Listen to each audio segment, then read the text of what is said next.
A 13-year-old girl accused of stealing coconuts from a garden neighbouring her house was released on a 50,000 rupees surety bail by the acting magistrate of Horana yesterday. The police who produced the girl in court said that she had taken 8 coconuts worth 320 rupees. The statement recorded by the police from the 13-year-old defendant, who is a student of school in Horana, mentions the reason for collecting 8 coconuts. The child has said in the statement that she collected 8 coconuts to pay a sum of money that is being collected by the school from students to paint a building in the school. The school may or may not be collecting money for such a purpose. However, over the past 2 months, teacher unions have pointed out on several occasions that money is being collected from students to paint schools belonging to 11 zonal education officers in the Western Province. Yet, there is no need to collect money from students since the Provincial Education Department allocates funds for the purpose of painting all schools that come under the purview of provincial councils. This time around, the Senior Assistant Secretary to the Provincial Education Ministry not only allocated the funds but also recommended that the schools should purchase a certain brand of paint.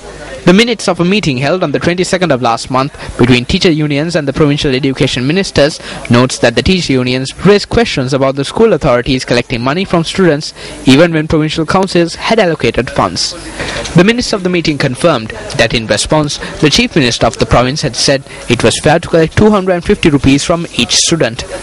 However, based on the instructions of the Chief Minister, an investigation was carried out last year to look into incidents where money was being collected from students. The investigation had revealed that 67 principals in the Western Province had charged money from students. The principals were ordered to return the money that was collected to the students. Incidentally, among the 67 principals found guilty is the principal of the school where the 13-year-old girl who was released on bail for collecting coconuts studies. The Provincial Education Department is yet to monitor whether the money that was collected from the students were returned. Speaking to News First, the Horana Zonal Education Director said that the school in question was provided a sum of 150,000 rupees by the Provincial Council to paint the buildings of the school. Our correspondent visited the school in question this morning to inquire whether money was being collected from students, as mentioned by the 13-year-old girl.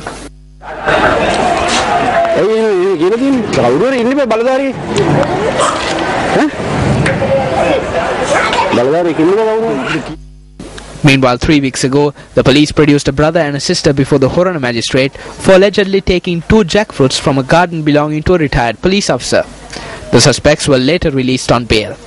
When the law is being implemented on those who steal coconuts and jackfruit, there are many who are charged with theft, corruption and misuse of public property on a large scale.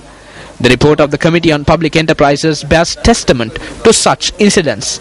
According to the COPE report, among the institutions that have engaged in corruption and squandering are Sri Lanka Cricket, the Department of Higher Education, the Ceylon Petroleum Corporation, Department of Railways and even the Police Department.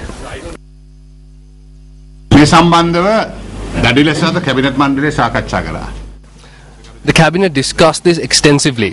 His Excellency President Mahinda Rajapaksa made an important statement in this regard and said that this was a repulsive move. The President instructed the Minister of Education and Minister Rauf Hakim to conduct a proper investigation into this matter, while the Cabinet not only took a decision but also made a serious statement today to ensure that such a situation does not happen again. It is prohibited for schools to collect money in that manner.